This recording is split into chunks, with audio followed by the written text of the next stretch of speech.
to the RAAC Summer Chorus and Drama Program. I have to look at this. My name is Sarah Nutt, and I'm the program manager. So I've got to say, the work these kids and instructors have done in the last 2 weeks is truly remarkable, and we can't wait to show you. But before we do so, I've been told by the producers that I have to say a few words about some things. So in the past, RAAC, or the Rappahannock Association for Arts and Community, has organized the drama portion of the program, but this year RAAC did it all.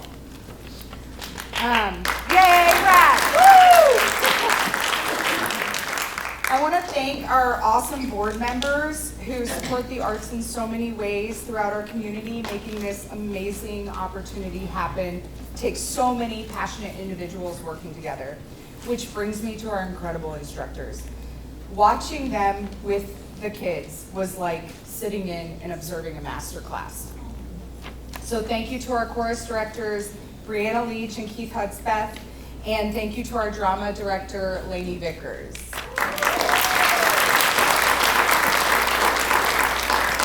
I also am asking you to excuse the rubble in the halls.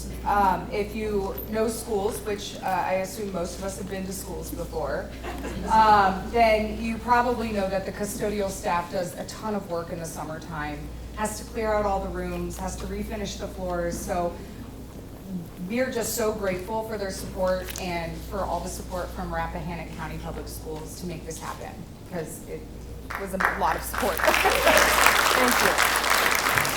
I also want to thank our other sponsors, so Northern Piedmont Community Foundation and the Headwaters Foundation. Thank you for the tremendous support. And then thank you to our sound engineer, Jeff Wolf, and his assistant, Greg, in the back. Thanks, guys.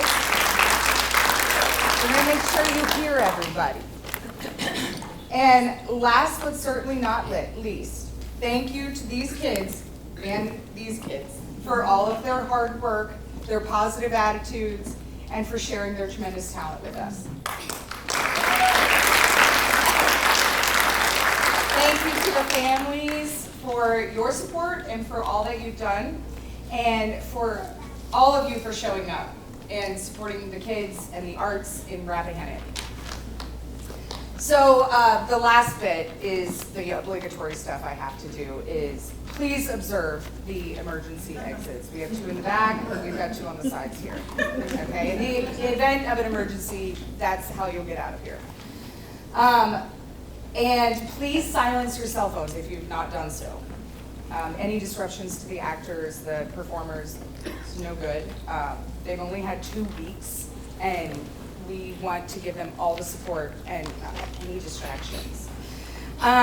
If you need to use the facilities, if you go back out from whence you came, men's is going to be all the way at the end of the hall, and then women's is just around the corner. Okay? We will not have an intermission. So if you do need to use the restroom or leave for whatever reason, we just ask that you wait for a natural break. We have 3 sets tonight, so look for those breaks between sets. But without further ado, I give you Before you lead leave. chorus. Hello, I'm Brianna Leach. I'm one of the chorus directors. We wanted to thank Sarah for all of her work. This is the first year we've had a dedicated program manager full-time. And Keith and I every day were like, suspicious, like everything's going so well.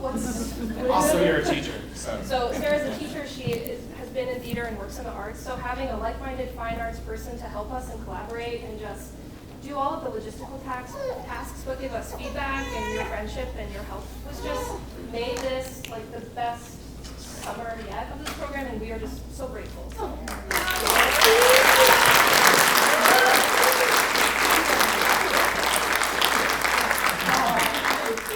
All right, well, give it up.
So as Brianna comes around, we switch places often.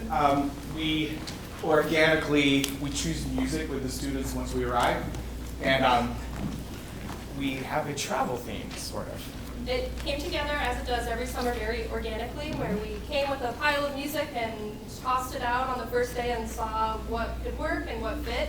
And by the end of last Monday, we realized somehow everything was related to travel. So we have 900 Miles, which is an American folk song about traveling by train, and Chattanooga Choo Choo, which some of you may know. And then we have... Then we'll leave our train travel and go into boat travel, and we have Book and Sail. Explore, Dream, Discover with text by Mark Twain, and Little Fishes Don't Cry, which is a new favorite of mine that I got when I was in Australia this year. So as you're listening, try to envision the journey that we're all on as we travel through various scenes.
students are using music a lot this year because we have 18 of the 21 have been in a summer course before, and the repertoire is more complex.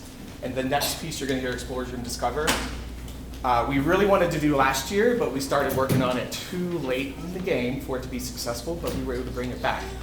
And when we brought it back, the students were like, yes, yes. So that's always the sign of a good artistic work.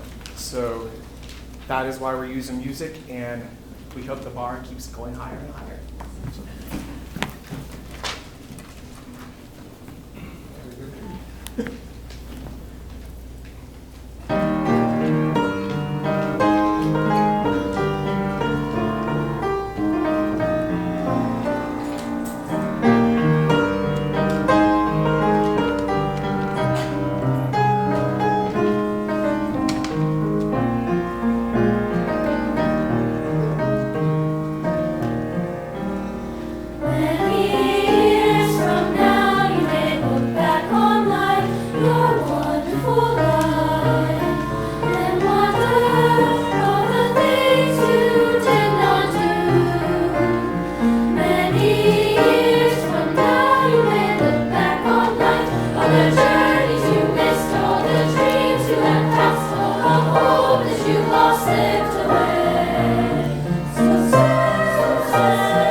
we all fell in love with it right away. You should actually stand up for them because I've done it with so many courses. That's spectacular.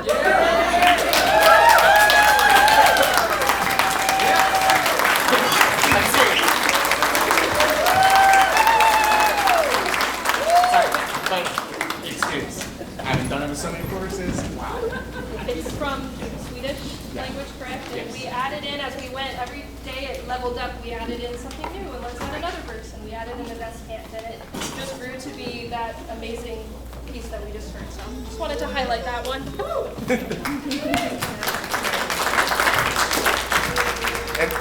And the next piece, Little Fishes Don't Cry, don't let the name make you think it's a childish song. And hopefully if you can understand all of the text and the quick lyrics, there's an A section, A1, A2, actually 3 verses. Then there is a moment when you're going to hear the music and texture remind you of something in the ocean. Hopefully you'll hear what that is, and then go back to the refrain in the A section. Not too fast.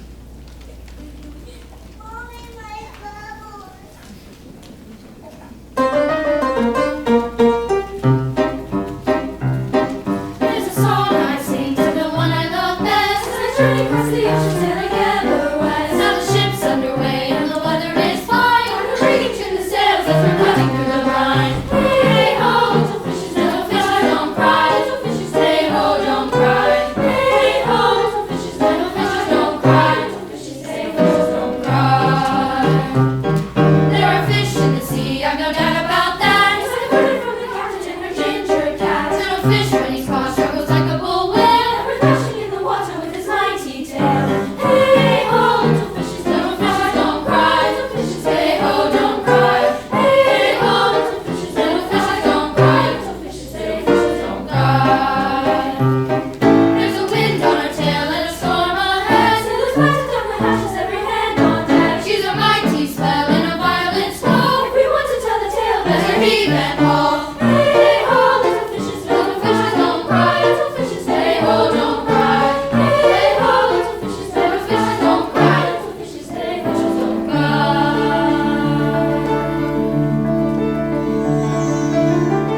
Look far below where sirens blow. Cold waters deep where none must go. Look far below where sirens blow. Cold waters deep where none must go. Look far below where sirens blow. Cold waters deep where none must go. Look far below where sirens blow. Cold waters deep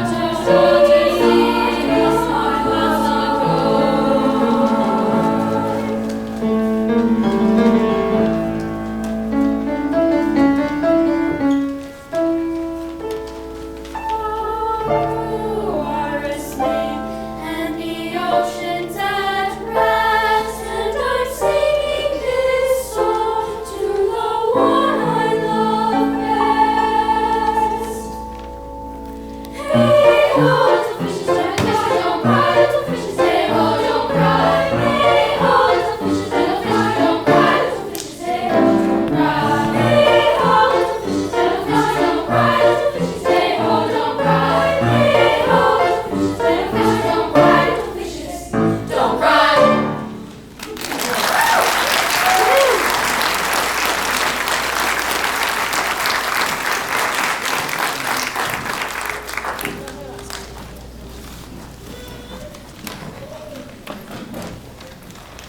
That pauses where we're at. So this is the conclusion of the first set of the choir. So we're going to have a really quick change, and then we'll start the drama portion. So not a full intermission, but just give us a minute or two to get switched up.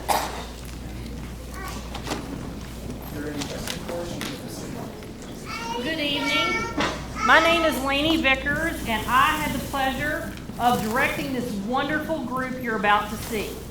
9 days ago, they saw this script for the first time. 8 days ago, they were assigned their parts. 16 of these actors had between 3 and 5 parts. They have done such a good job of learning blocking, stage directions, and of course their lines. I am very proud of this group. And now we present Homework Eats Dog and Other Woeful Tales.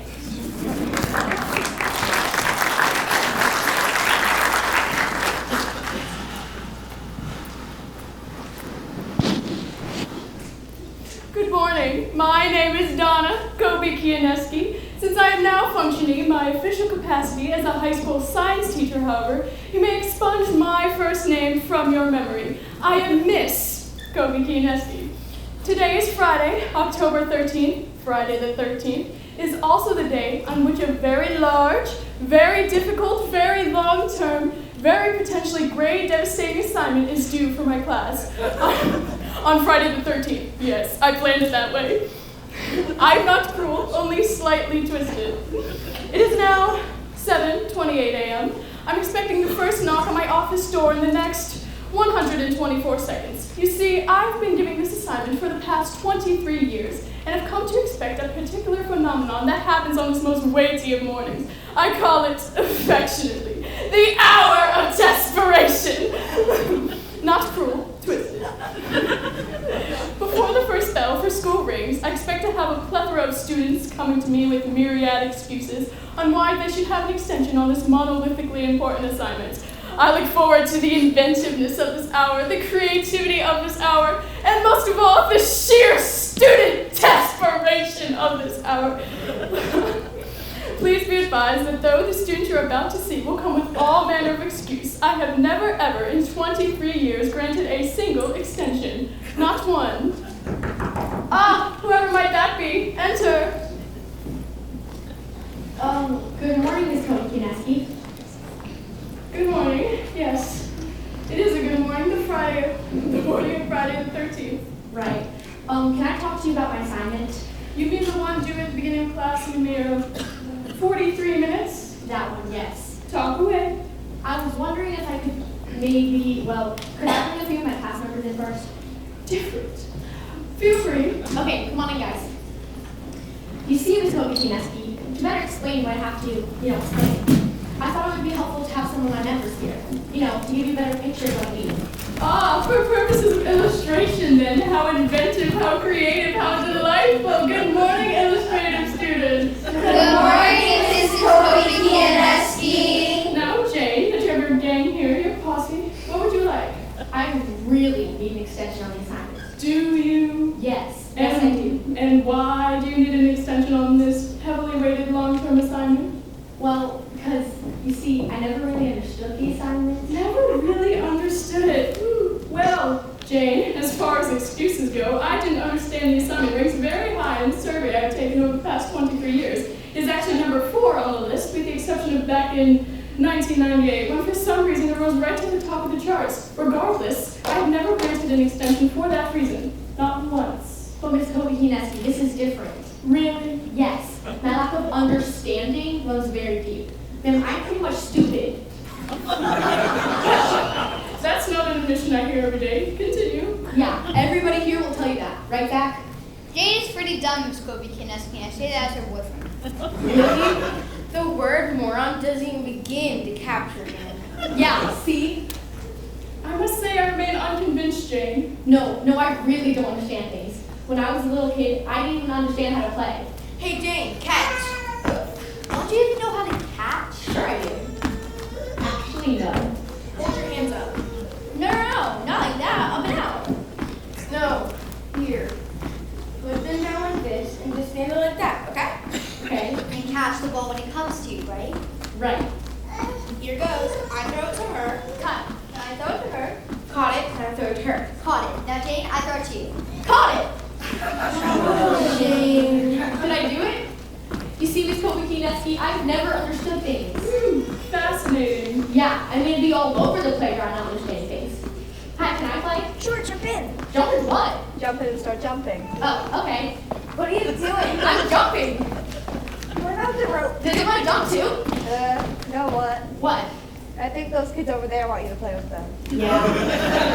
So the kids over there didn't want to play with me either, and neither did the kids over there or anywhere, because I just didn't understand anybody. Well, this is quite a tragic tale. Yeah, and it's even sad too. One question though, Jane. Why, if you didn't understand the assignment, did you not say something before now? Oh, because that's who I am too. I understand things when I really don't. At first anyway.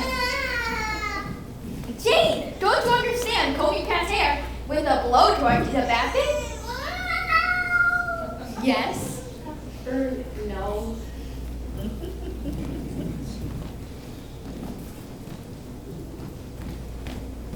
So Jane, is it? Yes, officer? Don't you understand that leaving between the telephone poles is an unsafe practice? Absolutely. Actually, no. Jane, don't you understand that playing with nuclear devices could lead to disaster? I most definitely do understand that. Yes. Or I was actually sort of clueless about that. Sorry. So you see, we explained all those things about the assignment, and you asked, Does everybody understand? It's not supposed to be me. Take it in a lower key then. Does everybody understand? How's that? Abysmal, but never mind. right, anyway. So when you asked if everybody understood, I said yes. But now I'm coming to you because I'm realizing that I don't understand, which is understandable, because I never understand anything, including what I just said. So, because you do not comprehend the assignment, you believe you should have an extension on it. Is that correct, Jane? Yes. Let me think. No! But And just to be certain you understand my answer, I will give it to you in 5 different languages. Miss Cody. English, no. German, 9. Russian, yet. French, no. Sign language. So you're saying I can't have an extension? I think you understood me. Congratulations, Lena. And so it begins, as the various pleas I've heard through the years was about a 6.5. Bringing in fellow classmates was a variation, but one I should have expected, given the current trend to do everything in groups, from going to the bathroom to instant messaging to bungee jumping while tied together with strands of linguine. I saw that on Discovery Channel last night. Ah, more joy arrives. Enter. Miss Kobe Kianeski. Miss Maxine Unforgofer, good morning. Good morning, Red Faculty, Miss. How might I help you this fine Friday the 13th? Well, you see, it's about the project. Project. Oh, yes, the hugely significant one I assigned early last month, for which I said I never grant extensions on, and if you didn't turn it in on time, you would undoubtedly fail the course. That one? Yes, that one. I'm glad we're on the same page. Same page, same book, same shelf, same library. Put back at me, Miss. You are very clever. I know. So, what's your excuse? Well, excusing isn't quite the word I use. You see, it's more like, what's my epiphany? Epiphany? Epiphany. Gesundheit. That it never fails you, Miss. Get on with it, Max. I'm sure others are waiting. Indeed they are. And for a better purpose of explaining my, particular dilemma, would it be alright if I brought in a few of my classmates as visual and auditory aids? Seems to be a trend. Bring them on in. Thank you, Miss. Your humor is only exceeded by your generosity. And your blarney is only exceeded by your sycophantishness, Max. I will have to look those terms up later, but thank you for expanding my vocabulary. Right. Now proceed to your epiphany. Exactly. First, if I may, I would like to set the stage. Picture my bedroom, if you would.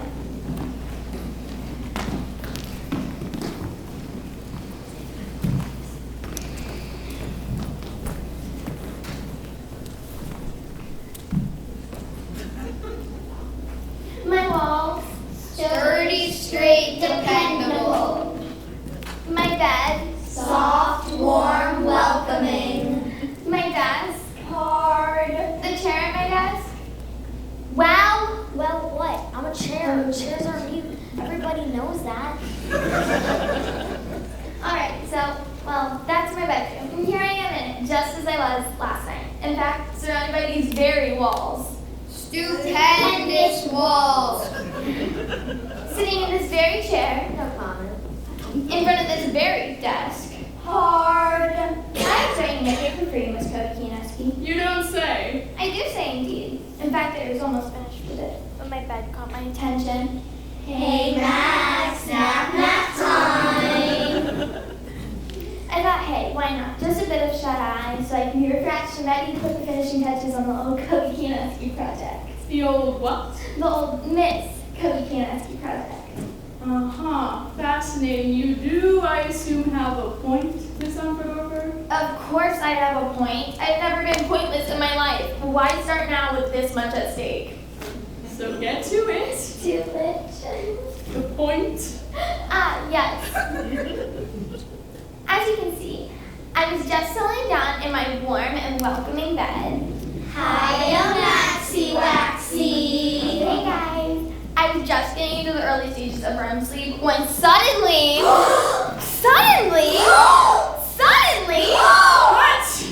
What?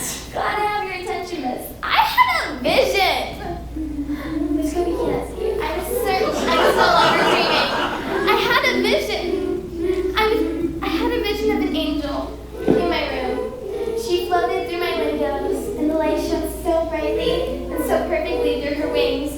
I could barely see. Enough with the music already! You had a vision of an angel in your room last night?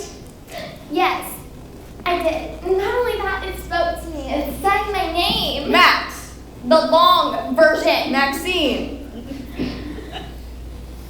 I spoke to it. I tend to think it's a good idea to speak to your visions when they call your name. Max- Yes, angel. Maxine Opal and Unfordorfer. Yes, an angel of brightness who comes to me in the night. Kneel before me. I am kneeling already. Maybe angel of brightness who comes to me the night before I have a big project due. As you can see, Miss Kobe Kianeski, your class is never far from my thoughts, even a religious fervor. Vision, Max, get on with it. Yes, O angel, why have you come? I have come to thee, Maxine, to proclaim thee. The new religion will spread across the face of the earth. A new religion. A new religion. A new religion. A new religion. A new religion. If thou askest again, thou wilt be struck dead. A new religion, gotcha. Bend thine ear to my instruction, Maxine Unfordorfer. And so I bent my ear. Believe me, it was incredible. The angels spelled out all kinds of guidelines and requirements for this brand new religion that I'm supposed to start. Do tell. I certainly will tell. The angels told me how to dress, Thou shalt wear polka dots only. how to recruit other members, Thou shalt hit them on the head and bribe them with Tootsie Rolls. even my special diet. Of all food thou shalt freely eat and drink, save those beginning with the sound ZH. Which is a bummer, because I love chowder. Anyway, the angel went on and on for practically an hour. And I recorded it all into a book that will soon be called the M.O. Umfordorfer Bible. I see. So from now on, you'll be wearing polka dots, bribing people with Tootsie Rolls, and avoiding chocolate. Chocolate. Good. I'll just have to ask for an exception on the one. Anyway, no, see. The angel told me I don't have to start my religion yet. Ah! Thou shalt begin the practices of Unfordorfism when thou art 38 3/4 years of age.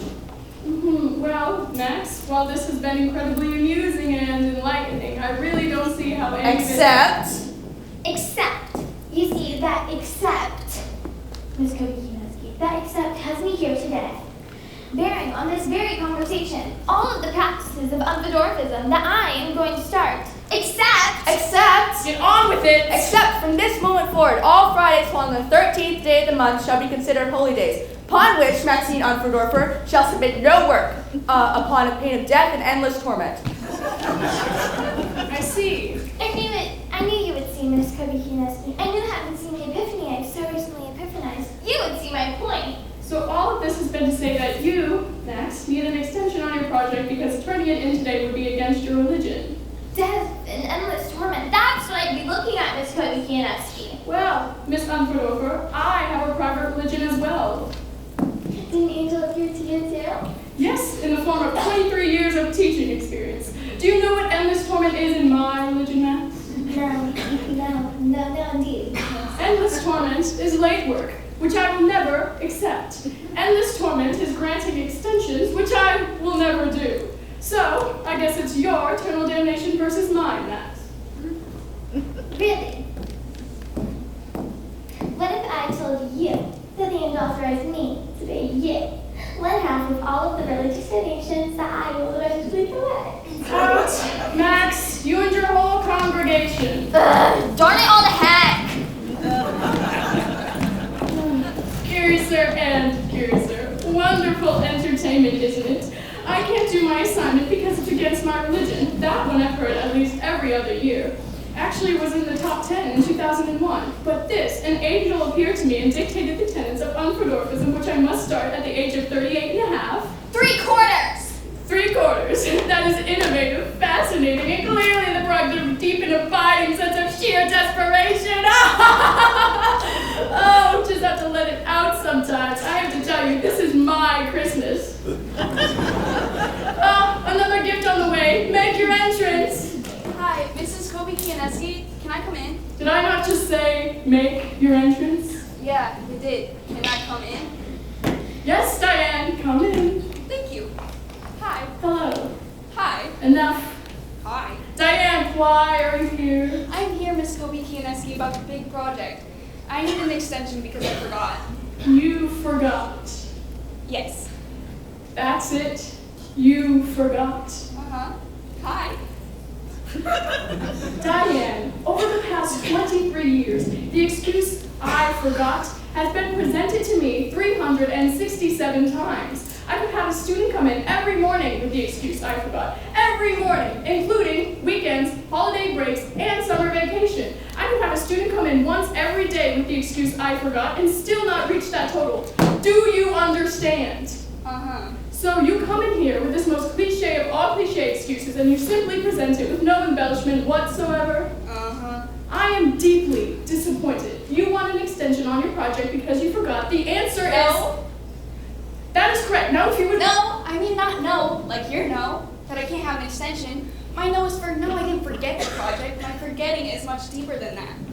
A deeper forgetting. Possibly promising. Go on. Actually, I need to bring in... A few classmates, yes. It's become a trend. No, and that's not no to the trend, but no to me and my classmates. You see, the thing is, come on in, guys.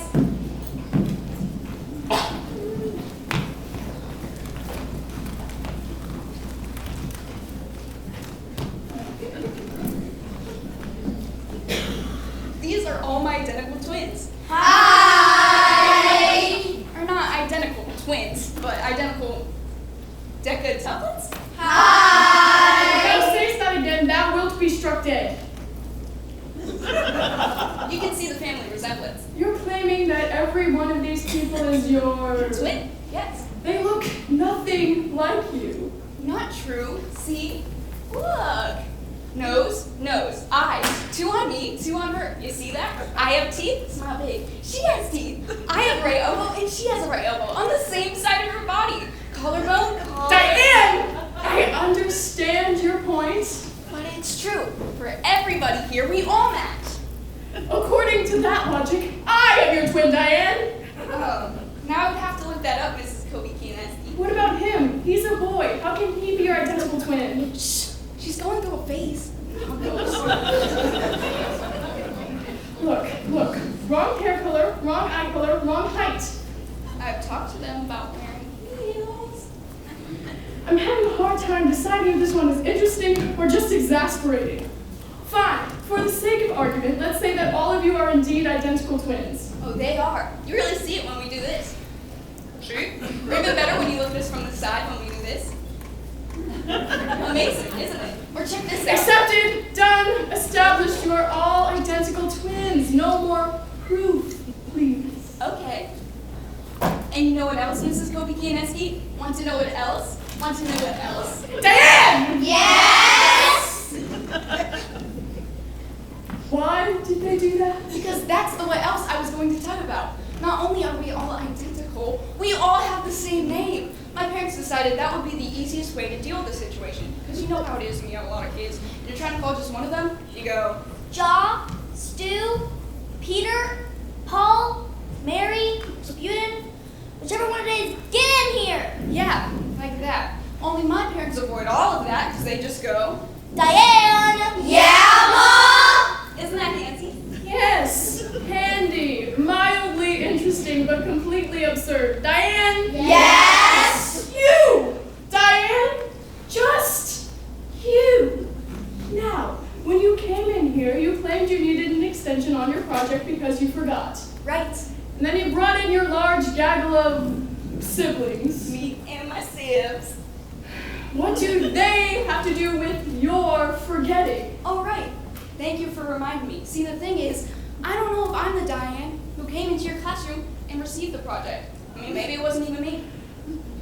Rephrase for the purpose of increased clarity, please. I am Diane. So am I. Me too. Ditto. We are all Diane. Hello, pleased to meet you. We are Diane. So while I do know I'm Diane, I don't know if I'm the one who was in your classroom. It's easy to get confused when you live in a house full of people who all look precisely like you and have the same name. I mean, just the other day I was cooking marshmallows over the fire and I said I like to burn them all black on the outside. No, you don't. I do. Oh, yeah, okay. You're the Diane who thinks that it could be carcinogenic. No, she isn't. I think that. See how it goes? I could swear I had my tonsils removed, but when I look in the mirror, they're still there. Which one of me had my tonsils removed? It was me. I got to eat sherbet for a week. No, I had them out and the wound got infected and I almost died. Wait a minute. That's my story. From when I got that gash from my leg after jumping out of a speeding automobile in order to escape the kidnappers who snatched me from the store and changed my sneakers so I couldn't be recognized. But the security guard stepped in just in time and screamed, "You're not going to put that little girl on the side of the milk carton, you scoundrels!" That happened to us? I think so. It did. I only jumped that. So you see, Ms. Kobe-Kianeski, this isn't just a matter of forgetting the project. It's a matter of forgetting if I was the Diane to come into your classroom to even be able to forget it. It's a matter of forgetting my very identity. Yeah! Ah, I see. A very interesting dilemma, Diane. Thank you, Mrs. Kobe-Kianeski. Now we'll have some fun. So, you're all identical twins? Yes. And you're all Diane? Yes. So this particular Diane cannot distinguish herself from all of her identical siblings. She has forgotten who she is, and therefore believes she should not be held accountable for this assignment. Yes, yes, yes! Now stick to the wall like some rare Egyptian moth in an insect exhibit. Given the facts you have all presented so compellingly, I can only come up with one conclusion. Since you are all Diane, all of the same age, all living in the same town, that would mean you all attend the same school and have all of the same teachers, of which I am one. So you all have the project due today. She's Diane! Hey! Bye!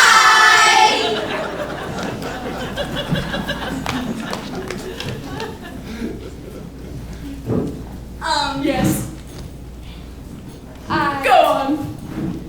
Well... You were saying... Never mind, I forgot. You guys really stink, you know that? Oh, those fresh and funny young people. It's not just a matter of forgetting the assignment, it's a matter of forgetting my very identity. Unique, unique, unique. Ah, I will have to write that one down. Well, would you look at the time? The hour of desperation is too soon drawing to a close. Christmas is almost over. I imagine I'll still hear from a few more. Enter! Mrs. Kobe-Kianeski, can I have an extension? I broke up with my boyfriend last night. Boo-hoo! Next! Miss, my mother and my brain healed bummer. Suck it up! Next! Please, please, please! Your pleas are like fleas, they bother me. Next! My alarm did wrong! Your talk didn't tick, but that's not my problem. Next! Mrs. K, I really need to talk to You you about... shorten my name, I shorten my answer. No! And now for the last and final individual pleading fruitlessly for the leniency I've never once granted in 23, only moments from being 24 years. Come on in! Miss Kobe-Kianeski, Amanda, you look upset. I am very upset. Distraught. Extremely distraught, ma'am. Pitiful, despondent, needy, completely desperate, in other words, beautiful. What seems to be the trouble? Well, it's about the homework. The long-term, fatally weighted do-or-die assignment that's been hanging over your head for close to a month? That homework, yes. I suspected as much. Go on. And my dog. Your Oh, no, please don't let my final gift be this, the worst of all excuses. Talk about coal in your stocking. Sheesh! Did you say this is about your homework? And your dog? Yes. Amanda, over the years, I've heard numerous excuses, multitudes, a veritable cornucopia of cop-outs. So do not tell me that you are going to insult my intelligence with the lowest of the low. Do not tell me that you are claiming your dog ate your homework. No, Miss Kobe-Kineski. It's much worse than that. You see, my homework... Before I go on, would it be all right if I brought in a troop of companions to help you explain? Yes, that would be fine. Thank you. Come on in, guys.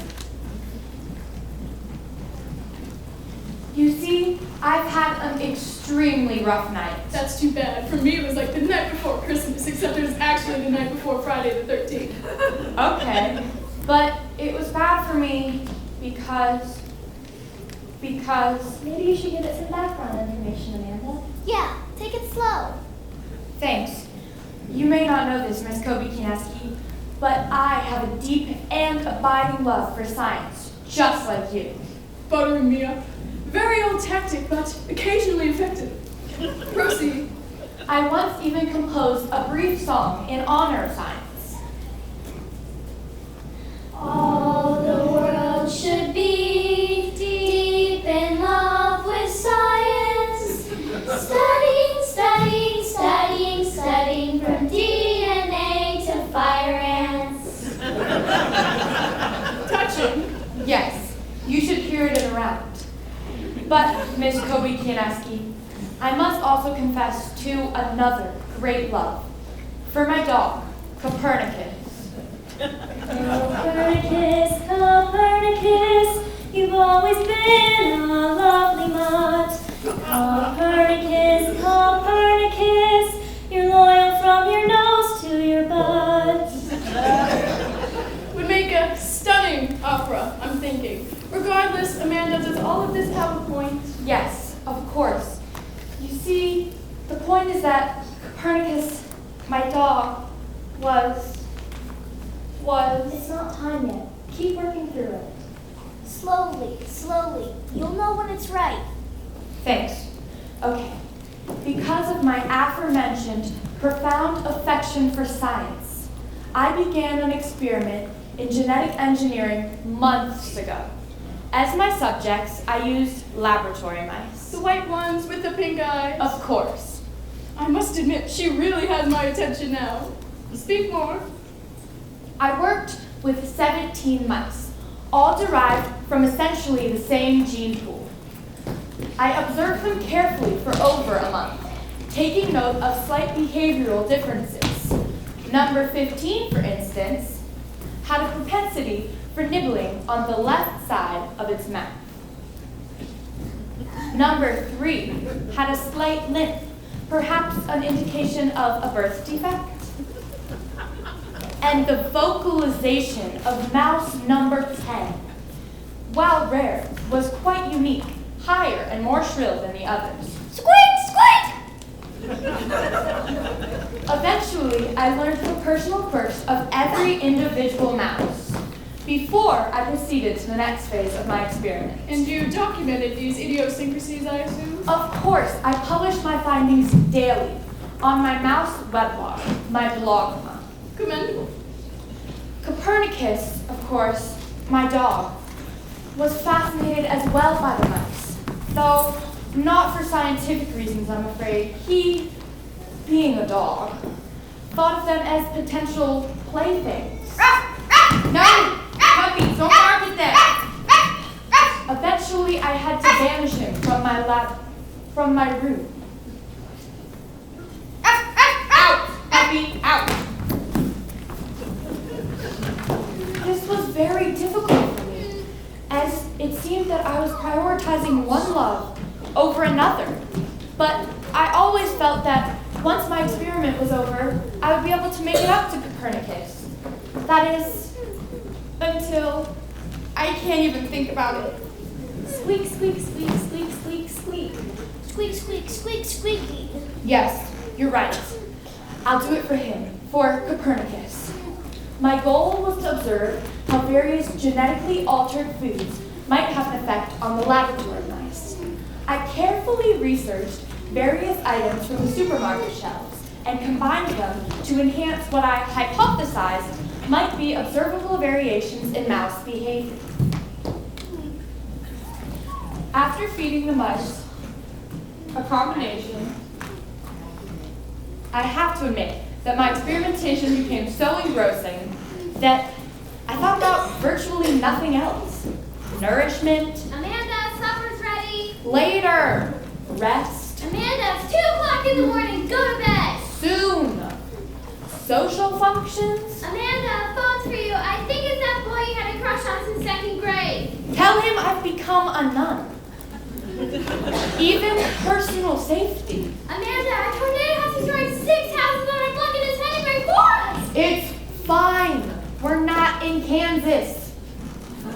See, nothing else mattered. Even my very own, most important companion. Amanda, the dog's been scratching at your door for 3 days. Throw him a biscuit and tell him to play dead. You see, nothing else mattered. I completely understand, Amanda. Science is a cruel and demanding mistress. How well I know, oh, how well I know, how awe-consuming and encompassing the woman named Science could be. How she could take you in and wrap her arms around Miss you. Kobe-Kineski, Yes. you're scaring the mice. Oh, yes, the experiment. You were saying, how did that proceed? Extremely well. That was the problem. If only I had failed, I never would have become so unbalanced, so blinded. Anyway, yes, the results were fascinating. After feeding the mice a combination of genetically enhanced tomato, corn, and a heavy dose of mercury-tainted tuna, I was able to cause all sorts of differences in their behavior. Number 15, for example, shifted their propensity for nibbling on the left to the right. Number 3 not only stopped limping, but shifted its mode of transport to what I can only describe as mouse skipping? No wonder you were absorbed by your work. Exactly. With other alterations in diet, all forms of sustenance is heavy on genetically engineered products. I was able to cause all sorts of variations in their behavior. Number 10, whose innate vocalizations could, to borrow the cliche, make paint peel. After a 3-day diet consisting solely of Twinkies and twice sprayed super-producing brown rice would emit a new sound of entirely different character. I must admit, if this girl were older, I might be inclined to make her my research assistant. Amanda, surely you have not come to me with an excuse. Surely you have come to me with one of the most advanced science projects of all time. Oh, if that were true, Miss Kobe-Kineski. You see, as my experiment progressed, the one thought that kept driving me forward was this. She, meaning you, is going to really like me when I show her these results. I'm going to get the first A+ in the history of Miss Kobe-Kineski's class. Maybe I got a bit carried away. Touch, perhaps, but once I see your write-up and your videotape. Only 47 hours worth, ma'am. Ah, perfect. I was wondering how I might spend the leisure hours of my weekend. Miss Kobe-Kineski, I'm not quite done with my account. I must include the most important part of my chronicle. What happened yesterday afternoon? Yesterday?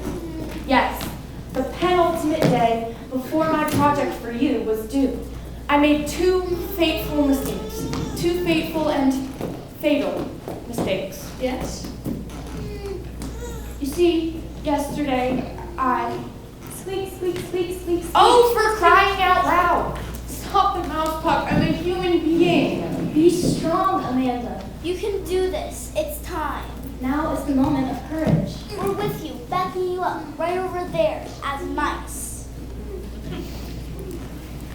Okay, yesterday, Miss Kobe-Kineski, After all of my methodical and careful planning, hypothesizing, observing, and confirming, I thought I might take a risk. Don't tell me you did something stupid. Yes, I became reckless. I took all of the food I had previously been doling out in measured increments, and I threw it into the cage. Good heavens!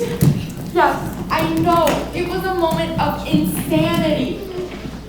Not only that, I became so whimsical and foolish as to leave the room, to leave the mice alone for hours because I wanted to surprise. Can you imagine the surprise of seeing how they would behave when I returned? And in addition, there's more to my eternal shame. Yes, there is more. I ran from the room and Copernicus got it. No. Yes. As to my precise consequences of my scientifically despicable behavior, I couldn't quite determine what happened. I could only deduce the story based on the carnage I later found. Carnage? Carnage. Apparently, my hastily concocted cocktail of DNA-enhanced mouse fodder had an extraordinarily horrible effect upon my subjects.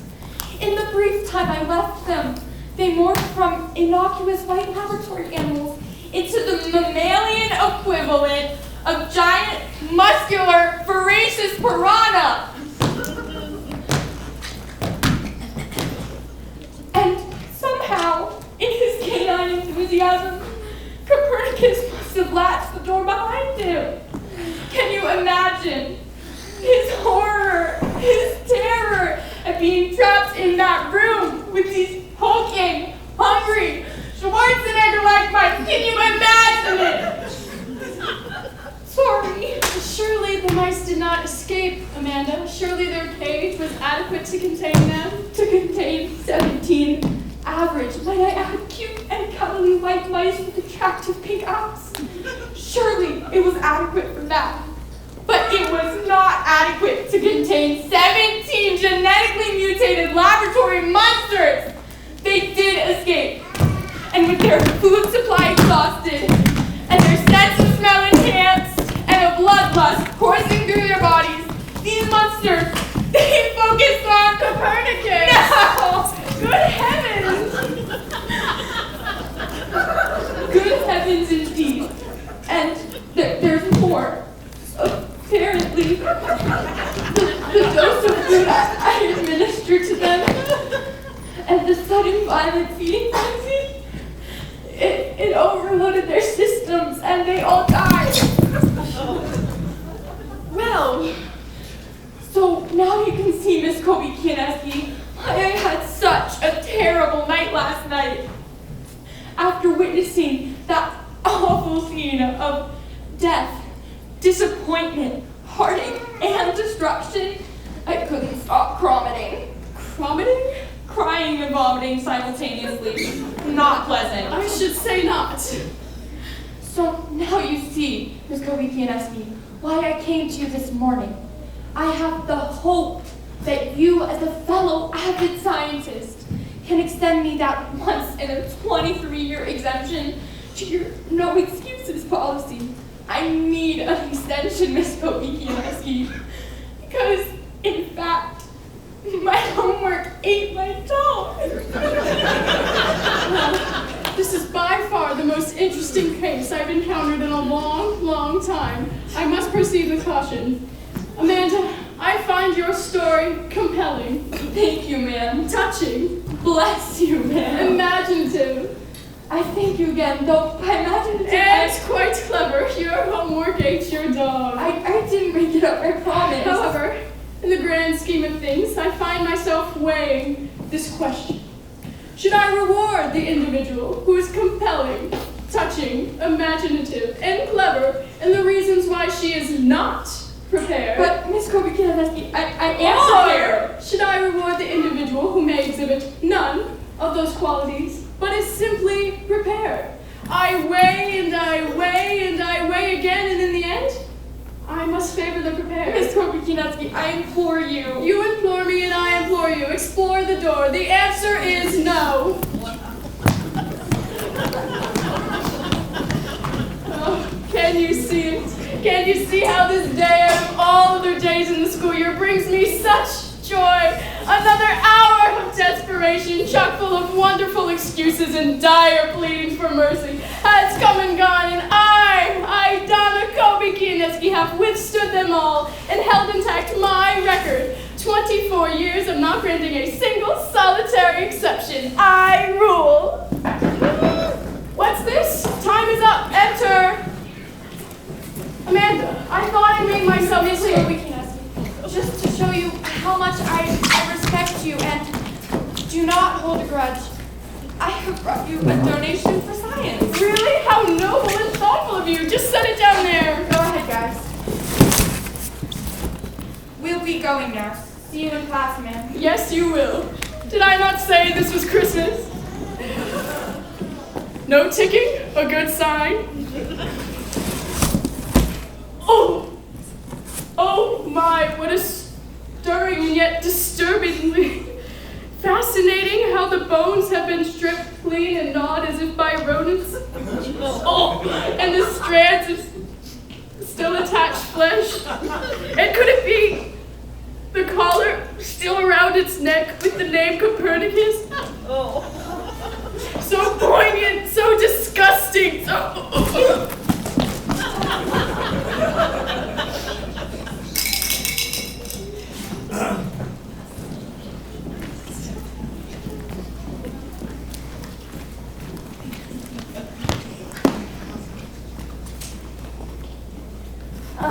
Man, I'm gonna fail the test for sure. Me too. This is gonna kill my grade. I tried, but there was no way I could get it done. Hey, where's Kobe-Kineski? I just saw her running down the hall with this box in her hand. She looked sick, like she was, Cromitting. yeah, like that. Attention please, this announcement is for all of Mrs. Kobe-Kineski's science classes. Mrs. Kobe-Kineski has suddenly taken ill and will not be in attendance today. Please proceed to the library where you will watch a Disney film. What about the project? Is that still due? Any homework due today is granted an extension. It will be collected on Monday.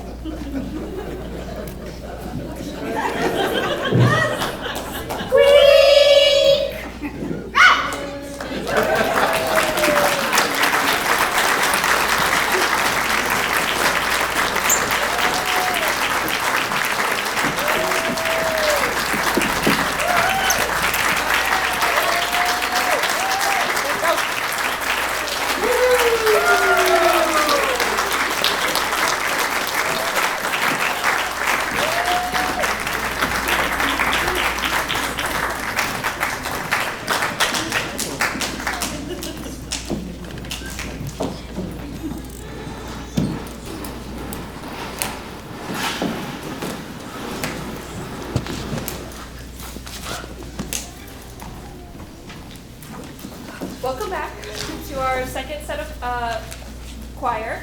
As we told you in the first half, we were kind of on a travel theme. This second half strays a little bit from it at the beginning, but this first piece is called Young Rider. It is about riding a horse, so if we stretch our imaginations, we're still within the theme. The students are going to start in unison and then eventually break into a 4-part canon. So this really challenged us across the group to make sure that we could minimize the amount of singers singing the same thing at the same time, but it was a fun challenge, and I think we've all come to enjoy the song a lot, so we hope you enjoy part 2.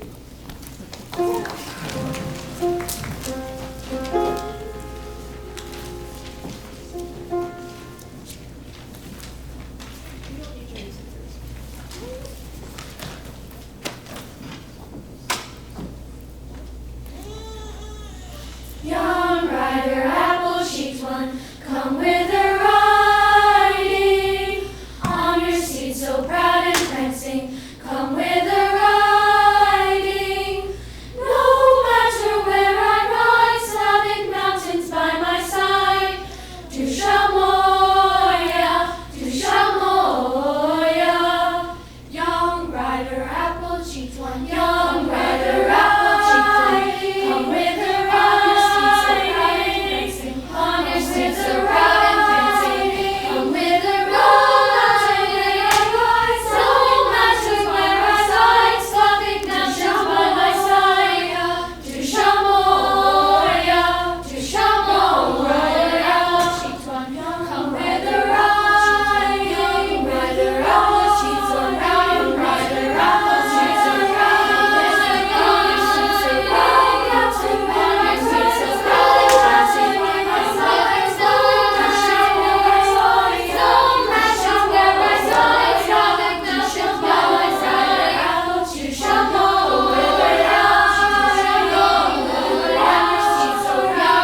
So say the second half of the set of music is a little shorter.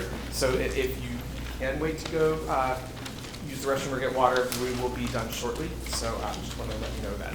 It looks really long when you look at the journey through Oz, but it's not. I'm just going to get a little.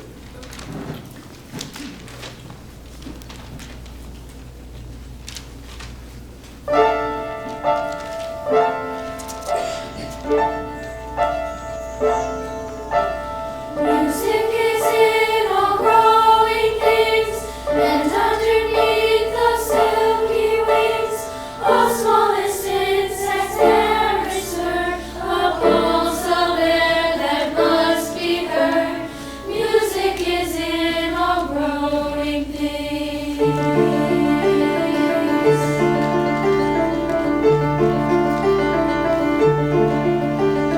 Music is in all growing things, where silence lives and throbs and sings, echoing from the vibrant strings of his poor heart a measure flings.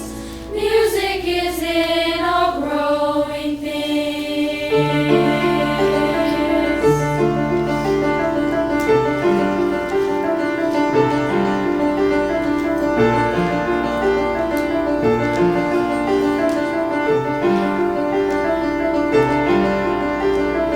Laugh not, that no trumpet blows. Laugh not, that no trumpet blows. Music is in all growing things. Music is in all growing things. It may be that heaven is an ghost. It may be that heaven is an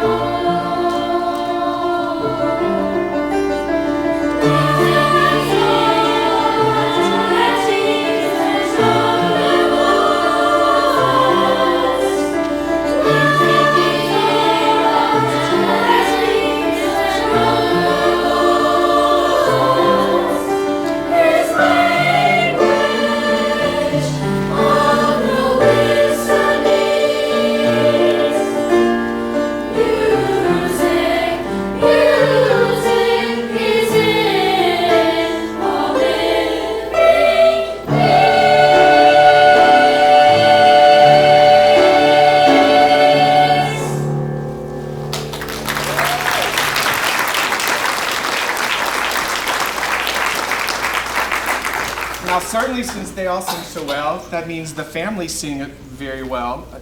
Okay, so you're going to get a chance to sing with us. So this is a canon I learned several years ago. Abby Patinas wrote this piece, and there are 4 parts. You're going to be one of those, and it's based on Pachelbel's canon in D. So if I can have that F sharp. So if you can essentially do this, you can sing. You can even use your hands. It will help you with the melody. You can love, love, love. Do that.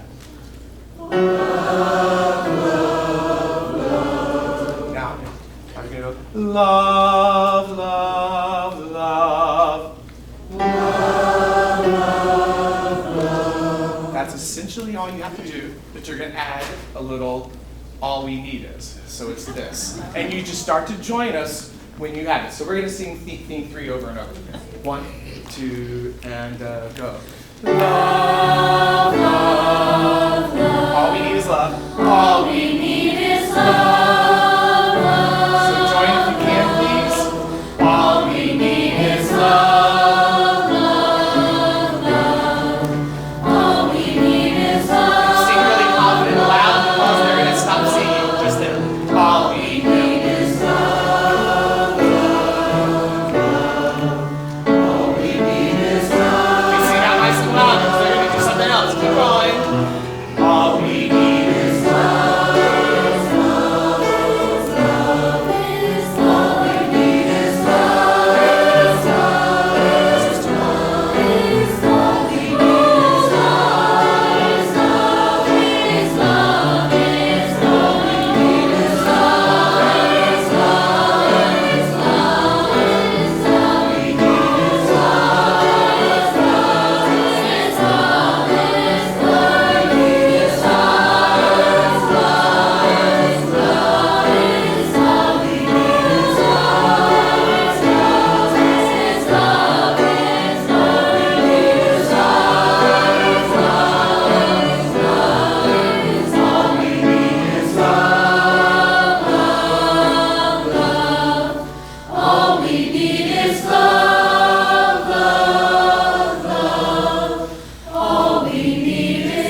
Great job to you as well. Our final piece for this evening, every summer we end with a mashup.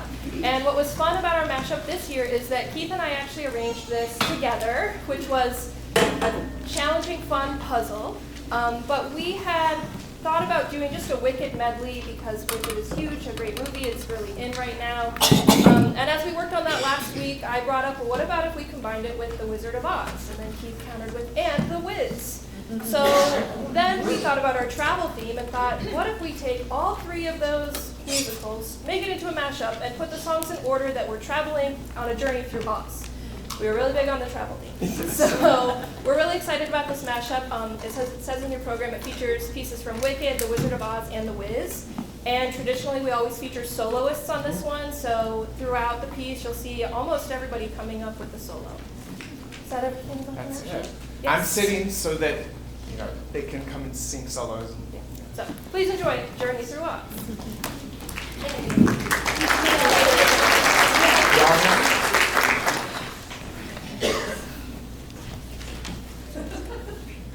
What? Okay, the piano part is so incredibly difficult. Stephen Schwartz, it's harder than almost like a piano concerto. I mean, it really is. So just go ahead and clap for Bree.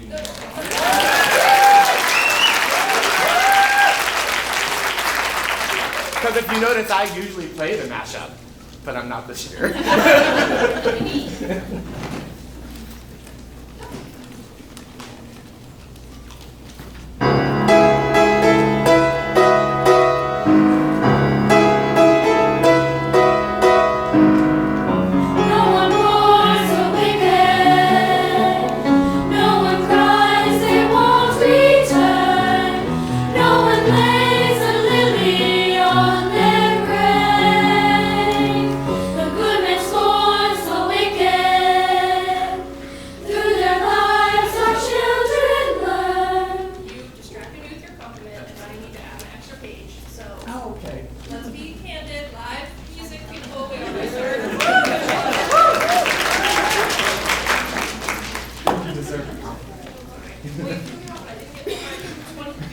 So this is actually how we work together, and it's so wonderful. It's a good energy, right?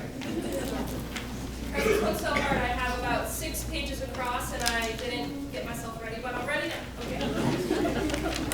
Y'all sounded great. Okay, I'm sorry. Yeah.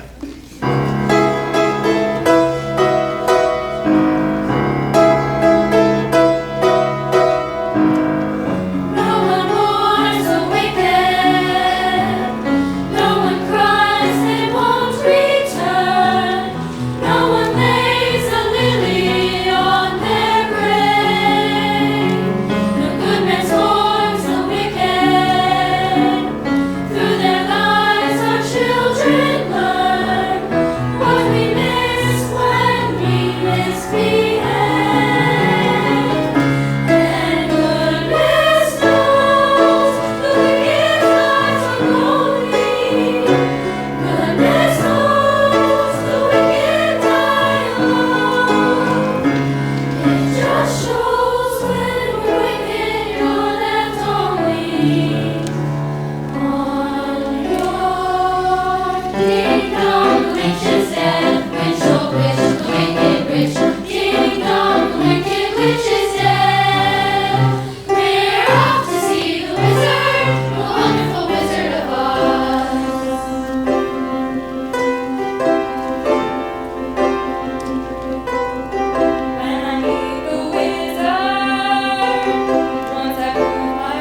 to be seen the city. So many roam to. We call it home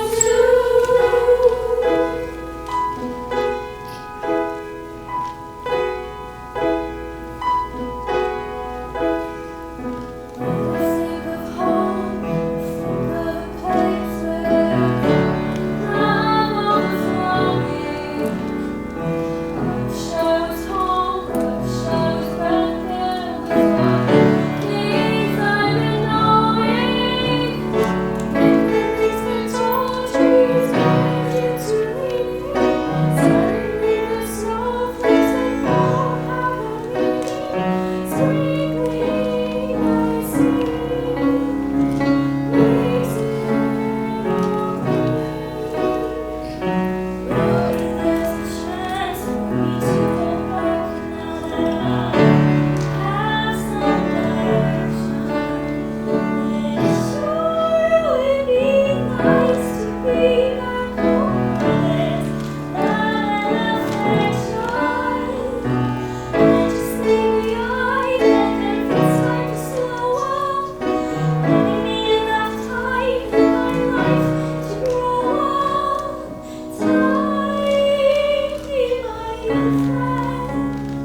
also mention earlier that my high school choir director colleague Christian came to visit, and of course impressed. But the amount of music that they just sang is more than I would do for a spring concert after 3 months of school. So it is an incredible amount, just like for the play. Yes, so another round of applause for them and their work.